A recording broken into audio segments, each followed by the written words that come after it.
En ce mercredi 13 août, à l'avant-veille du 15 août pour beaucoup d'entre vous qui vont, j'espère, profiter d'un week-end à rallonge et de vacances pour d'autres. Pour moi, ce n'est pas le cas. Je vais travailler. Voilà, mais bon, ça ne me dérange pas. J'ai choisi ce métier en conséquence, donc voilà. Donc, ce mercredi 13 août, je voulais à la fois apporter un petit complément de ce que je vous ai dit à propos de la courte vidéo qui a été étrangement vue, qui approche les 4000 vues, alors que les autres sont dans la normalité, je dirais, de l'invisibilisation algorithmique. Donc j'aurais tendance à vous dire que pour l'instant, ça reste ce que je vous ai dit, c'est-à-dire que alors beaucoup n'ont pas aimé le mot manifestation, donc ce mouvement, nous allons dire, ce potentiel blocage, cette intervention, si vous n'aimez pas le mot manifestation, et encore une fois, je vous le dis, je vous le répète, non seulement sous contrôle, mais attendu.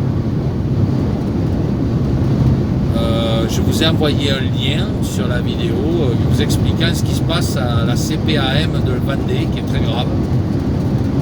J'ai un ami concerné, compte bloqué, tout simplement parce que cette fameuse... pardon, excusez-moi 2 secondes. Cette fameuse CPAM donc, va mettre en place leur nouveau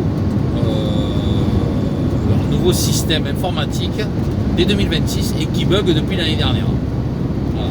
Ça a bugué en 2 fois, ça fait 2 fois que ça bug. Donc ça ne paye pas et du coup beaucoup de gens se trouvent à les comptes bloqués en Vendée, pays d'un dénommé de Villiers aussi. Si on devient parano, exigeant, on peut supputer ou pas, j'en sais rien.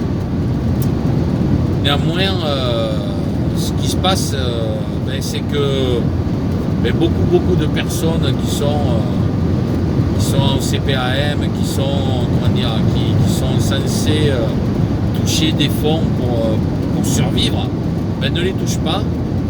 Et non seulement ne les touchent pas, mais en plus se retrouvent même en interdit bancaire, en opposition. Et pour ceux qui n'ont pas de réserve de nourriture, ceux qui n'ont pas suffisamment de moyens de survie, on va dire, ils sont en train de petit à petit s'enterrer vivants.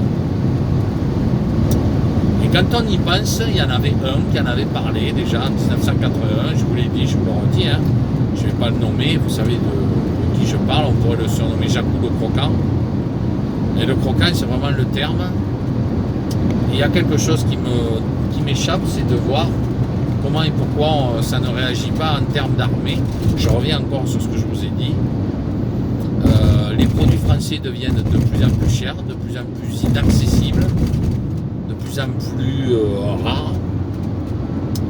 À côté de ça, je vais porter des fruits frais pour un club de foot très connu. Cherchez l'erreur. Allez. Ça monte du sud-ouest. Alors vous voyez, donc bon, c'est... comment vous dire, nous sommes dans un monde utopique, dans un monde fait d'ironie, fait de particularités. Vous voyez, un exemple tout bête, je suis concerné, et je ne suis pas tout seul. Vous faites partir des lettres suivies, le lendemain ou le surlendemain, elles sont encore sur place. Vous faites partir un courrier normal, il se perd. Vous commandez un colis, et puis vous attendez un mois, il n'arrive jamais. À l'époque, n'importe quelle époque, avant 2020, les pertes de colis étaient relativement rares. Ça arrivait, bien sûr, ça arrivait. C'est toujours arrivé, malheureusement. Vous savez, la brasse énorme qui se fait autour du colisage, forcément, il y a des pertes. Mais les pourcentages sont minimes. Aujourd'hui, ils augmentent, clairement. Trop, beaucoup trop. Des lettres en suivi aussi. Même une lettre en recommandé avec accusé de réception qui a été perdue. J'ai un témoignage. C'était une lettre importante, jamais arrivée à terme, perdue, recommandée avec accusé de réception. Mais trouvez-moi ce genre de problème avant 2020. Voilà. On emploie souvent un terme en disant incompétence. Je vous dis non tout de suite. Ils ne sont pas du tout incompétents. Ils sont des gens cultivés. Ils sont allés, certes, dans des écoles, l'ENA et compagnie. Donc, il ne faut pas être le dernier des cancres. Il ne faut pas savoir que écrire en français. Vous me direz qu'aujourd'hui, ça n'a plus aucune valeur. C'est un fait. Mais néanmoins, ce sont des gens cultivés.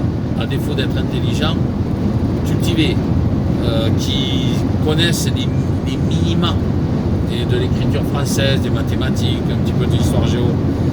C'est pas des idiots, c'est pas comme aujourd'hui où on recrute à 7,5 sur 20 de moyenne dans la police. Après, vous en jugerez, vous en tirerez les conclusions que vous voulez quand vous voyez ce qui se passe actuellement avec les injustices et les justices et les injustices. Idem pour ceux qui sont placés dans les grands centres justement de politique pour les justices, pour les... Il ne faut pas être étonné, mais quoi qu'il en soit, les gens qui sont sur la théorie élus à la base ne sont pas les plus ridicules. Ils savent même vous... comment dire, ils savent vous convertir, ils savent vous faire pencher sur des avis. Comme disait Coluche, si voter servait à quelque chose, il y a longtemps que ce serait interdit. Et c'est malheureusement un fait, parce que n'oubliez pas qu'il y a des phrases, il y a une phrase que j'ai toujours retenue, que j'ai écrite par là. Vous retrouverez certainement dans mes posts si vous fouillez un peu. Si tu ne votes pas, quelqu'un prendra une décision pour toi. Mais si tu votes, quelqu'un prendra une décision pour toi. Voilà. Cette personne sera élue, elle prendra une décision pour toi, qu'elle te plaise ou pas. Et si toi tu ne l'as pas élue, elle prendra quand même une décision pour toi. Qu'est-ce que vous en concluez? Ne me dites pas tous, ne me dites pas que dans chaque fois que vous avez voté, vous avez eu 100% de cause. Vous êtes déplacé dans des urnes, vous avez voté pour Pierre, il était en combat contre Paul, et ce Pierre vous déçoit, pourtant vous avez voté pour lui. Ou alors ce Pierre vous déçoit parce que vous n'avez pas voté pour lui. Et quoi qu'il en soit, lui, il est obligé de prendre en général, et ça je parle à petit niveau, faire l'unanimité et donc prendre le moins pire, en théorie, des décisions et des lois pour préserver et protéger le peuple. Aujourd'hui, c'est complètement l'inverse qui se produit. Aujourd'hui, il faut être littéralement corruptible, vénal, asservi, obéissant, surtout très très obéissant. Mais je pense qu'il faut détester la France. Il faut avoir une colère, une haine quelque part pour pouvoir prétendre faire partie des élites. Alors cette vidéo ne dépassera pas les 200 ou 300 vues comme d'habitude. Mais je sais que vous êtes des fidèles parmi les fidèles à me suivre, à être malheureusement d'accord avec moi. Parfois j'aimerais que vous me disiez, mais Laurent, t'es pessimiste, hein. D'ailleurs, j'ai passé un très bon moment avec des amis qui me disent, oui, t'es un peu pessimiste, parce que je ne vois pas les choses du tout de la même façon que toi. Et ça a été très très intéressant de l'écouter et un moment de grand espoir. C'est quelqu'un qui a la relativité, qui voit les choses. Bon voilà, lui il était content quelque part que ça arrive parce qu'il disait depuis le temps que je me battais, je dénonçais tout ça aux gens en disant tu vas voir un jour, ben, on ne croyait pas. D'ailleurs c'est vrai que moi j'avais des potes qui disaient tu vas voir un jour, il y a un obsédé, un taré là, il va vouloir vacciner la planète entière. Alors que cet homme-là, soi-disant qu'il veut sauver la population d'un truc très dangereux. Mais à côté de ça, c'est le même qui te dit qu'on est trop nombreux sur Terre. Par exemple, moi on me disait ça depuis longtemps, depuis 2016. Un ami à moi, je n'en pas, mais qui me disait ouais, ce mec-là, il est fou, tu vas voir. Je me disais, Dieu merci, il est tout seul. Il n'a pas l'autorité, il n'a pas la capacité, il peut avoir des milliards, mais il ne va pas acheter, voilà. Je vous répète, il me disait ça en 2016. Et pendant ce temps, j'avais un ami qui me disait, t'as entendu le nouveau là qui arrive, le nouveau prétendu président? Le mec, pourtant, il écoutait RFM toute la journée, et c'est le ciel à écouter BFM. Et ben il dit, ouais, t'as entendu le gars homosexuel et ancien banquier de chez Rothschild. Lui-même il m'a dit ça, moi je fais que reprendre ce qu'il m'a dit.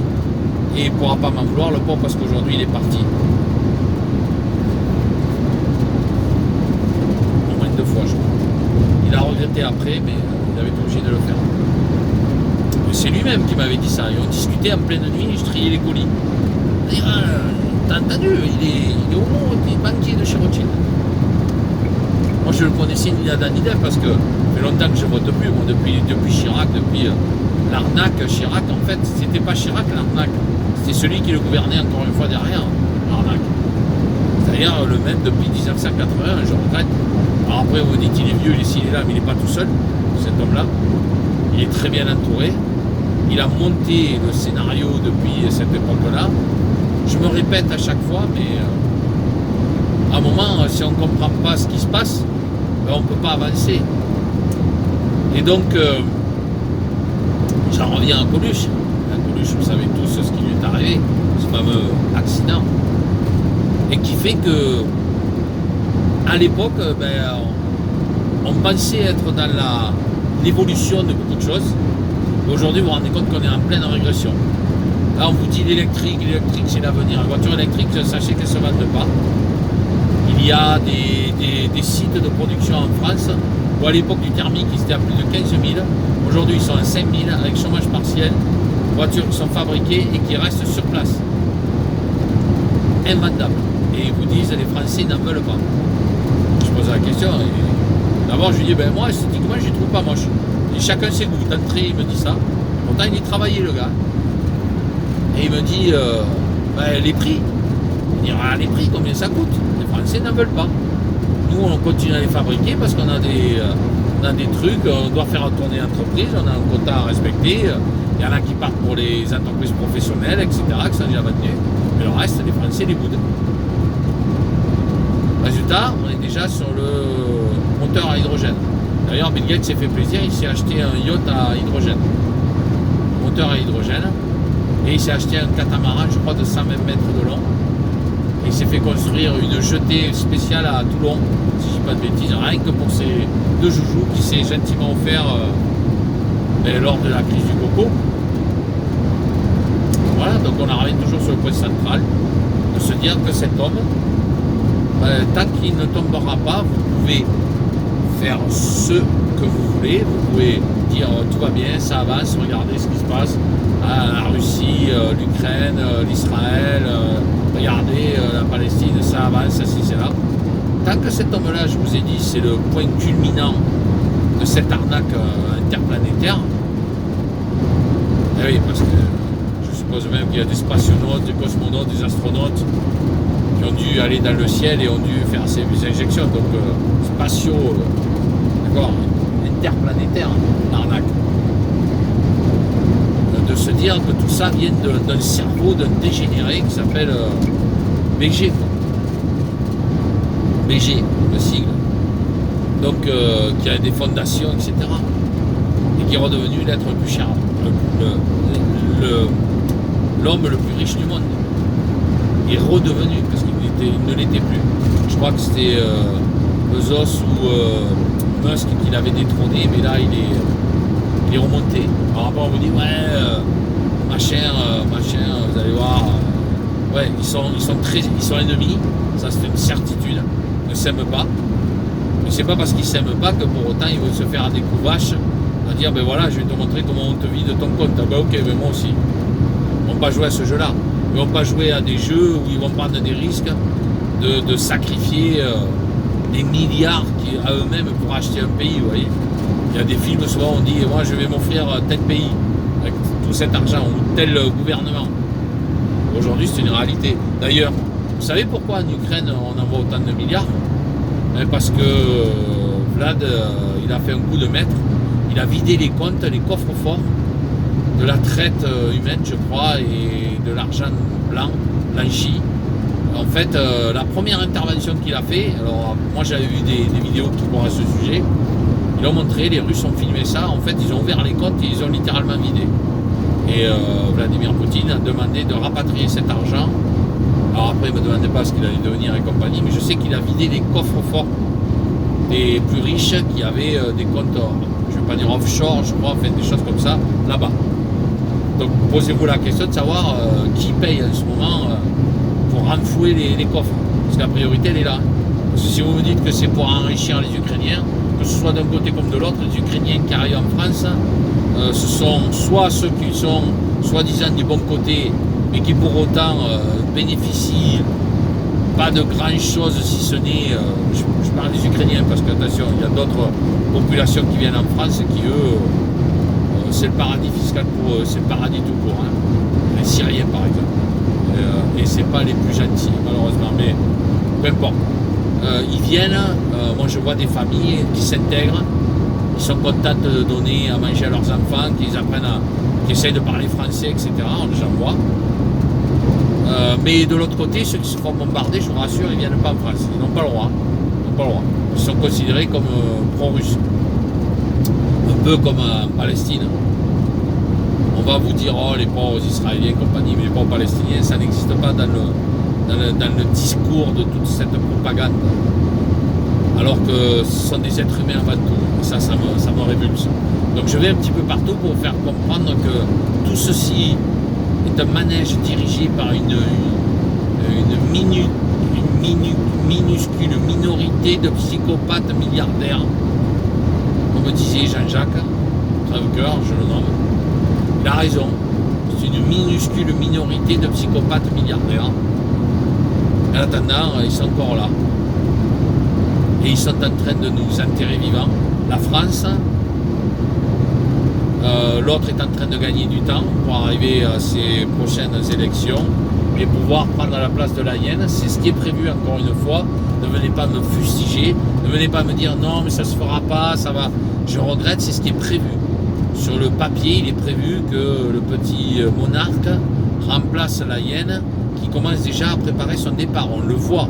On voit bien qu'elle fait des déplacements, on voit bien qu'elle s'arc-boute sur des décisions qui n'ont ni queue ni tête, mais elle est en train de s'entêter pour tenir jusqu'au bout et ensuite partir avec les fameux parachutes dorés, avec les fameuses... voilà, donc dites-vous bien que tout ceci est un cirque, mais j'ai envie pour une fois de ne pas finir sur du défaitisme, parce qu'on me dit que c'est du défaitisme alors que ce ne sont que des faits, ce n'est que factuel.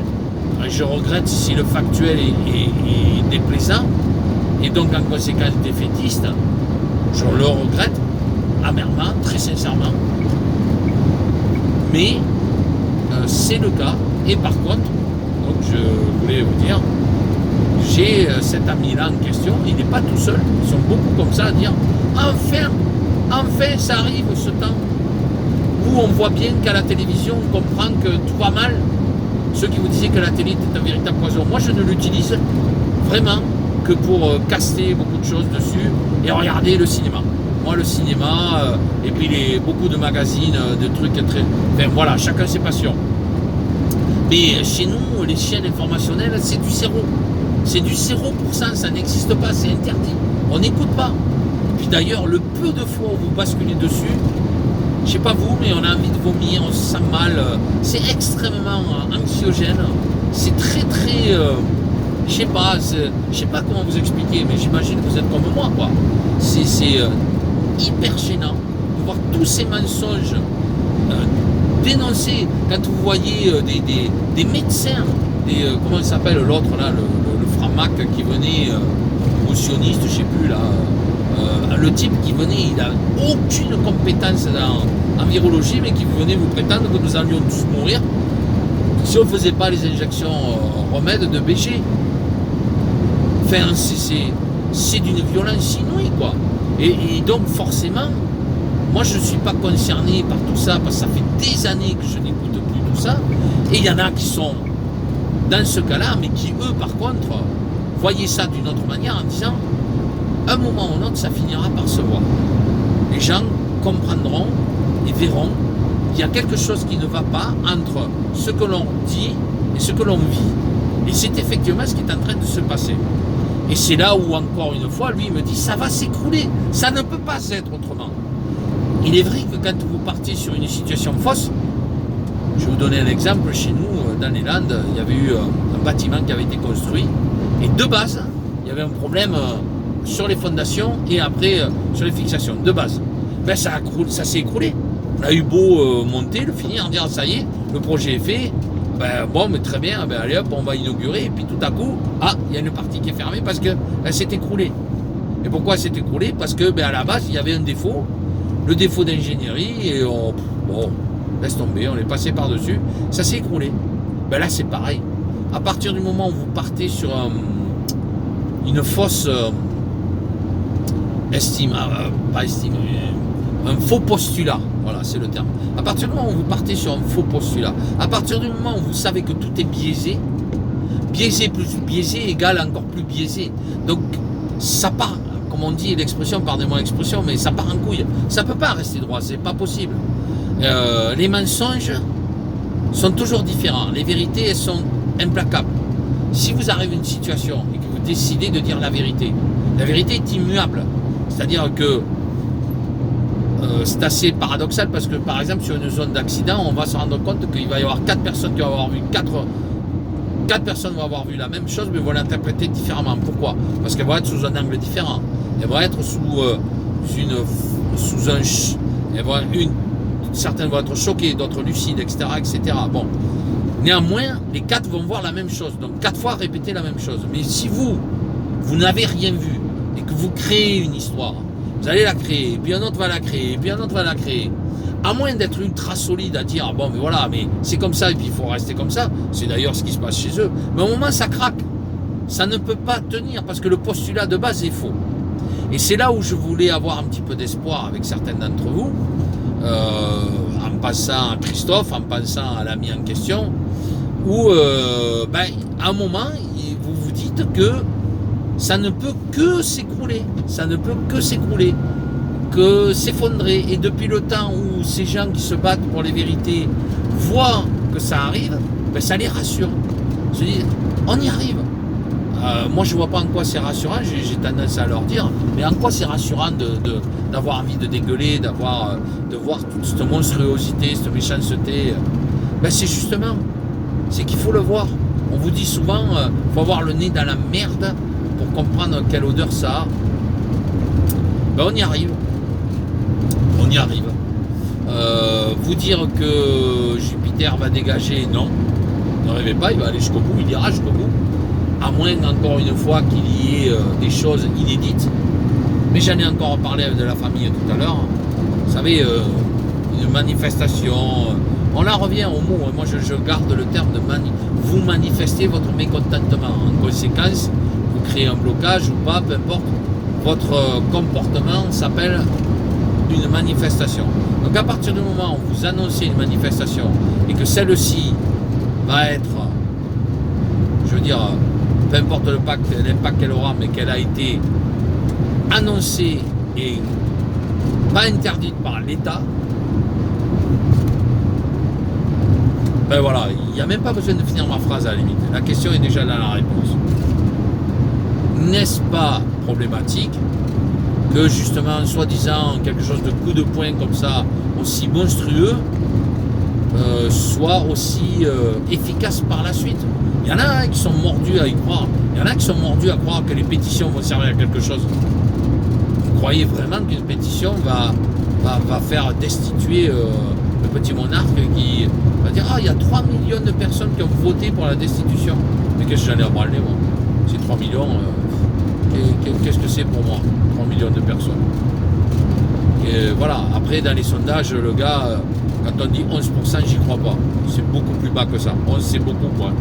C'est 10 personnes, 11 personnes sur 100 qui disent vive Jupiter. J'ai du mal à le croire, honnêtement. Quand vous discutez autour de vous, j'en ai pas trouvé un. C'est même honteux de dire que vous êtes un macronard, quoi. Faut que les choses soient bien claires. Donc pour autant, il y a du mouvement, il y a de la manipulation, il y a des choses qui sont en train d'arriver, il y a des comportements qui sont en train de se produire, mais pour le 10, c'est sous contrôle. Par contre, dans l'ensemble, les gens qui prétendent que c'est la fin ont peut-être raison. Parce qu'ils le disent depuis longtemps. Ils disent, tu vas voir, ça va s'écrouler. Et donc j'ai envie d'en rester là. J'ai envie de vous faire plaisir et de vous dire que oui, nous sommes sur la fin d'un monde. C'est la fin du monde moderne, comme dit Salim. Nous sommes sur la fin d'un cycle. L'humain a toujours fonctionné par cycle et je vais même aller plus loin. Alors, c'est à prendre comme on veut. Moi, j'ai jamais dit que c'était le cas. Et je l'ai entendu depuis très longtemps en disant que l'être humain avait déjà fait un tour sur Terre. C'est-à-dire que la fameuse préhistoire, l'homme préhistorique, en fait, ça aurait été à la suite d'une très longue guerre nucléaire où il a fallu s'enterrer. Remarquez qu'on parle de la caverne. Alors c'est assez étrange. Pourquoi la caverne? Parce que c'était le seul endroit où on pouvait s'abriter, peut-être. Mais on parle de la caverne, l'homme des cavernes. Et effectivement, c'était les seuls endroits assez profondément qui étaient protégés potentiellement, et d'ailleurs toujours des cavernes, qui sont de plus en plus rares aujourd'hui. Mais c'était les seuls qui étaient potentiellement résistantes aux ondes atomiques, aux déchets atomiques, aux retombées. Donc il se dit, certains ont prétendu que d'ailleurs sur des fouilles archéologiques on aurait retrouvé des restes d'une civilisation passée, peut-être pas extraterrestre, peut-être carrément humaine, mais qui posent question. Regardez les fameux l'époque des Incas et compagnie. Qui vous dit que c'était pas des humains surévolués? Au lieu de parler de choses, l'île de Pâques, tout ça, vous avez vu tous ces alignements. Qui vous dit que c'était pas l'humain à l'apogée de son savoir et qui aurait peut-être quitté la planète pour aller savoir? J'en sais rien. Je ne fais que spéculer. Je suis complètement d'accord avec vous. Mais le fait de dire qu'il y aurait eu déjà un cycle de faits n'est pas dupe. Néanmoins, nous sommes peut-être sur la fin de ce cycle. Et plus ça va, plus j'ai tendance à le croire. Mais nous sommes sur une régression totale. Et pour cela, pour arriver à ce genre de régression, il faut des idiots utiles. Et nous sommes actuellement gouvernés par des idiots utiles. C'est évident. Vous n'allez pas mettre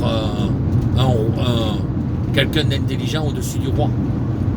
Si c'est le cas, le roi, à un moment ou à un autre, il chute, il tombe. Donc il faut des idiots au-dessous. Il faut les fous du roi. Il faut l'amusement. Il faut la reine. La reine qui n'a pas de pouvoir. D'ailleurs, une reine n'a jamais eu de pouvoir, sachez-le.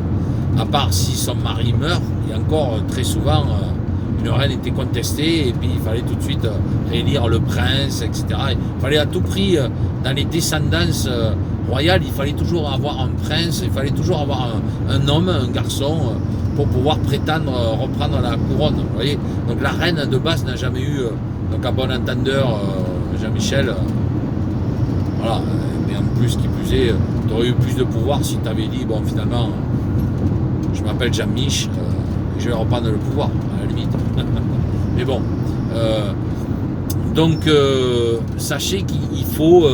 mais pour ça, pour que le roi reprenne, soit repris, il faut que ce soit du sang royal, ou il faut que ce soit une descendance, mais qui soit dans l'intelligence égale, pas supérieure, surtout pas. Parce que souvent, les êtres supérieurement intelligents sont capables de bien pour l'humanité, et ça c'est dérangeant. C'est très dérangeant, surtout s'ils ont le pouvoir. Donc en conclusion de cette vidéo, qui part un petit peu sur tout, mais je ne sais même pas comment je vais la nommer celle-là, mais ce qui est sûr, c'est que le monde que nous vivons, je crois, est sur la fin. Parce que quand on croit progresser, que ne serait-ce que les services postaux régressent, notre électricité, qui était, il y a quelques années encore, était à très bas prix en France parce que nous la faisions nous-mêmes, vous la payez une fortune, nous devenons le pays le plus taxé au monde, nous devenons le système le plus ridicule d'Europe, et bientôt du monde, on est en train de se faire assécher d'un côté par intelligence par la Russie et par gourmandise par les ricains, ben, qu'est-ce que vous voulez espérer de mieux? Nous sommes en train de devenir un État à part entière d'une Europe qui est déjà morte, qui est morte-née clairement, enfin du moins de celle que vous voulez. C'est moi qui est le premier qui vous ai dit qu'il y avait 48 pays, je crois en mars 2023 déjà, 48 pays qui avaient signé cette nouvelle Europe. Et oui, il faut faire un pays, il faut faire quelque chose de costaud là au milieu de ces deux puissances, trois je dirais, la Chine et la Russie, qui sont alliés en plus face aux Américains. Les Américains, ils peuvent prendre n'importe qui comme allié, le bloc soviétique restera toujours le plus nombreux et le plus puissant. Ça, c'est mathématique. Mais pour autant, tout ce monde-là est en train de s'écrouler. Moi, je vous repose après la question, sur quel avenir allons-nous partir? Parce que souvent, quand vous voyez en Syrie, ça y est, c'est tombé. Ouais, ben, vous avez vu. En Ukraine, un coup d'État, et puis vous voyez qui gère derrière. Alors celui-là, c'est un idiot parfait. Alors lui, par contre, ne demandez pas d'être intelligent. D'ailleurs, il n'a pas la capacité de porter un costard, vous le voyez. Hein, le type est toujours en tenue de guerre. Mais en attendant, il a offert un yacht à sa mère, un yacht à son frère et des maisons sous résidence sécurisées dans des zones loin, très très loin des bombardements. Donc il faut vous dire aussi que là, ces gens-là, ben oui, ils essayent de renflouer les coffres qui ont été vidés. Donc donnez-moi argent, vite, beaucoup argent. Dans ce temps, l'hôpital français se meurt peu à peu. Beaucoup se rabattent de plus en plus vers le privé, il ne faut pas s'étonner. Nous allons vivre, je crois, encore quelque chose d'encore plus compliqué, encore plus difficile. Mais devons-nous passer par là pour repartir sur quelque chose de sain? Ben, j'aurais tendance à vous répondre oui. Toute la pourriture, là, il faut la laisser pourrir. Il faut continuer. Et puis le jour où on en a marre, la pourriture, il faut faire un bon décrassage. Un bon coup au Karcher, n'est-ce pas, Nico? Un bon coup au Karcher, on nettoie tout ça et on repart de zéro. Mais là, il faudra repartir sur des systèmes révolus droit. J'invite encore une fois sur Valérie Bugeaud, je me répète sans arrêt, mais j'en vois pas beaucoup, hein, à suivre aussi le système de la méritocratie, voilà, qui apparemment me paraîtrait un système équilibré pour l'humain. Et puis ben, surtout de tout raser. C'est ce qu'ils ont voulu faire en Allemagne, c'est ce qu'ils nous ont fait croire, parce que entre-temps, il y a eu, vous savez, des métastases qui se sont installées un petit peu partout, qui ont gangréné certains pays, dont l'Ukraine. Et je rappelle, et je vais finir avec ça quand même, hein, je rappelle pour les fous furieux qui sortaient leur drapeau ukrainien à l'époque, je rappelle que depuis 2014, la France finance une partie de l'Ukraine qui bombarde une autre partie qui parle russe, et cette partie-là, elle a des drapeaux, mais j'invente rien, hein. Elle a des drapeaux avec les deux S, carrément une croix gammée. Je n'invente rien, vous n'avez qu'à faire vos propres recherches. Vous avez qu'à regarder les brigades Asdar, ne serait-ce qu'Asdar, ça qui me vient à l'esprit. Mais vous regardez tout simplement qu'est-ce que prônent ces gens-là. Quand vous voyez deux jeunes enfants qui voient passer une troupe militaire et qui fait un salut nazi, deux jeunes enfants, pareil, c'est des vidéos qui ont été filmées, ça. France 2, je crois. Dans les archives de France 2, j'invente rien, moi. Ils ont pas coupé à ce moment-là. C'est un truc qui s'est perdu, je l'ai vu de mes propres yeux. Sur leur chaîne. Ben à partir du moment où on sait ça, à partir du moment où on a compris que là, on partait sur. On défendait en fait le mauvais, et que vous dites oui, mais la Russie n'a fait que se défendre. La Russie n'a jamais été un ennemi de la France, je crois pas. Même à l'époque de Bonaparte, la Russie pouvait faire ce qu'elle voulait. Elle a réussi à avoir raison de Bonaparte, elle a eu raison de Hitler, elle aura raison de tous ceux qui veulent l'attaquer sur son terrain. C'est comme ça, elle est beaucoup plus grande que nous. Je crois que la Russie fait 40 fois la France, je crois.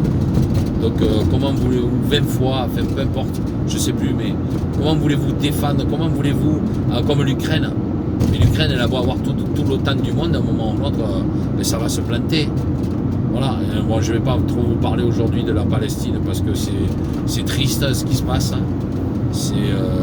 Mais après, encore une fois, sachez qu'au large de Gaza, il y a du pétrole qui n'appartient pas aux Américains. Voilà, sachez-le.